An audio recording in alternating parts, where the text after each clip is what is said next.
नमस्कार, स्वागत है साहित्यिक झरोखा चैनल पर। आज हम करेंगे हरियाणवी नाट्य साहित्य। इसके अंतर्गत हम हरियाणवी में या हरियाणवी भाषा में नाटक का जो विकास हुआ है उसके बारे में जानेंगे। तो आइए शुरू करते हैं। देखिए, हरियाणवी नाटक की अगर बात करें तो इसकी प्रारंभिक अवस्था में सांग, नौटंकी, रामलीला, घोड़ीवाला, भालू और वानरों के नाटक प्रमुख रहे। हरियाणा के नाट्य साहित्य की विकास यात्रा का विवेचन हम 4 पॉइंटों के माध्यम से कर सकते हैं: रेडियो नाटक, प्रहसन, एकांकी और बाल नाटक। इनके बारे में हम आज विस्तार से जानेंगे। देखिए, सबसे पहले बात करते हैं रेडियो नाटक की। हरियाणवी भाषा में नाटक साहित्य का प्रारंभ झलकी अथवा रेडियो नाटक से माना जाता है। रेडियो पर जो नाटक का प्रसारण किया जाता था उसी को झलकी कहा जाता है। और हरियाणा में जो हरियाणवी भाषा का नाटक साहित्य है उसका सबसे पहले रेडियो से ही प्रारंभ माना जाता है या शुरुआत मानी जाती है।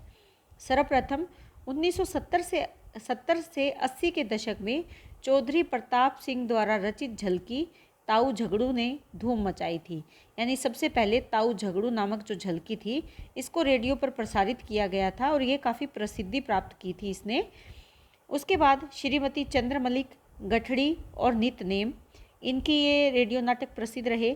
बलजीत सिंह राणा के पाप का पट्टा, पंच फैसला, चुटकी की करामात और समझौते की ओर। रघुवीर सिंह मथाना की अगर बात करें तो रास्ता जाम, ये इनका प्रसिद्ध झलकी नाटक है या रेडियो नाटक है। उसके बाद विश्व बंधु शर्मा, अपना मरण जगत की हाँसी, महादान, चादर फेंक दी मन्ने और राखी का मूल्य, ये बहुत ही प्रसिद्ध रेडियो नाटक हैं। उसके बाद पंडित द्वारका प्रसाद, न्यू होया कृष्ण अवतार, इसमें कृष्ण जन्म की भूमि के बारे में विस्तार से बताया गया है, कथा को संकलित किया गया है। नरेंद्र अत्री की वीर माता, राजवीर धनखड़, घर की इज्जत और ओम प्रकाश दहिया द्वारा रचित रमलू प्रसिद्ध रेडियो नाटक की श्रेणी में आते हैं।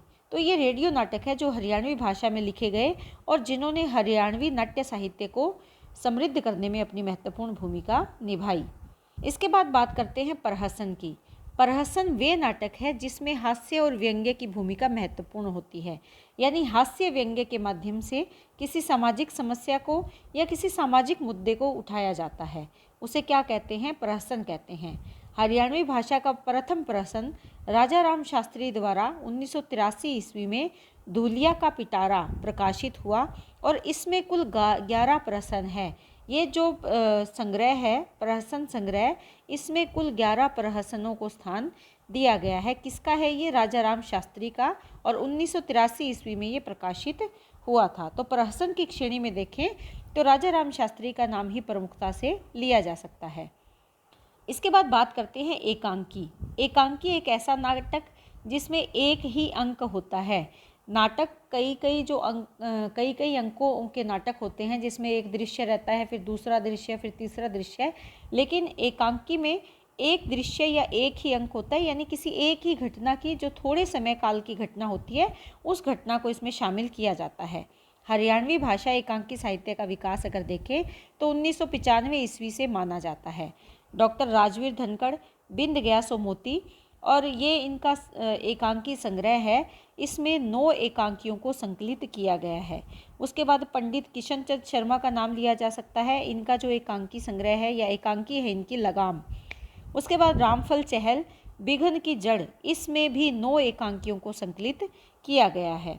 इसके बाद रघुवीर सिंह मथाना है, बदलते पात्र, इसमें 2 एकांकियाँ संकलित है। सुरेंद्र नाथ सक्सेना, इनकी एकांकी है अंतिम प्रेम कहानी, जलते प्रश्न और जलती राहें, ये इनकी 2 प्रसिद्ध एकांकियां हैं। डॉक्टर कमल नयन कपूर की एकांकी है कथा लंका दहन की, जलघर, पंछी तीर्थक, यात्रा और यात्रा। डॉक्टर रतन चंद्र शर्मा की अगर बात करें तो बदला इनका प्रमुख एकांकी संग्रह है। तो एक अंक के जो नाटक लिखे गए वो ये प्रसिद्ध नाटक हैं जो हरियाणवी साहित्य को समृद्ध करने में अपनी महत्वपूर्ण भूमिका निभाते हैं। इसके बाद बाल नाटक की अगर बात करें तो बाल साहित्य में, यहाँ पर हम साहित्य लिख सकते हैं, हरियाणवी बाल साहित्य में या हरियाणवी बाल नाट्य साहित्य में नाटक है, लघु नाटक है और बाल एकांकी है। यहाँ पर विष्णु प्रभाकर का नाम लिया जा सकता है, जिनका नाटक है कुहासा और किरण, बंदनी और सुनंदा। ये बाल नाटक हैं विष्णु प्रभाकर के। उसके बाद है अमृत लाल मदान, छुपन छुपाई और अभिनेत, इनके प्रसिद्ध बाल नाटक हैं।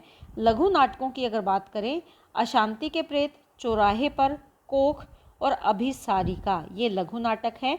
और हरियाणवी बाल एकांकियों की अगर बात करें तो छतरी, काला वरदान, इंतज़ार, तलाश जारी है, जिंदगी और नाटक, ये बाल एकांकी है। तो ये बाल नाट्य साहित्य है हरियाणवी भाषा का।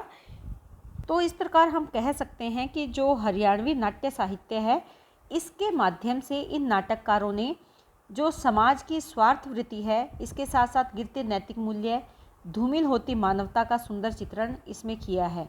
हमारे चारों ओर का जो वातावरण है, उस वातावरण की या उस समाज की जो कड़वी सच्चाई है, उसे दिखाने में या उसे अपने नाटकों के माध्यम से प्रदर्शित करने में इन नाटककारों ने बहुत महत्वपूर्ण भूमिका निभाई है। तो जिससे कि ये हरियाणवी नाट्य साहित्य को समृद्ध भी करते हैं और समाज के जो ज्वलंत मुद्दे हैं या समाज की जो वास्तविकता है, उसको भी दिखाने में इन्होंने पूर्ण प्रयास अपने नाटकों के माध्यम से किया है। तो उम्मीद करती हूँ कि ये टॉपिक आपको बहुत अच्छे से समझ में आया होगा। बहुत बहुत धन्यवाद।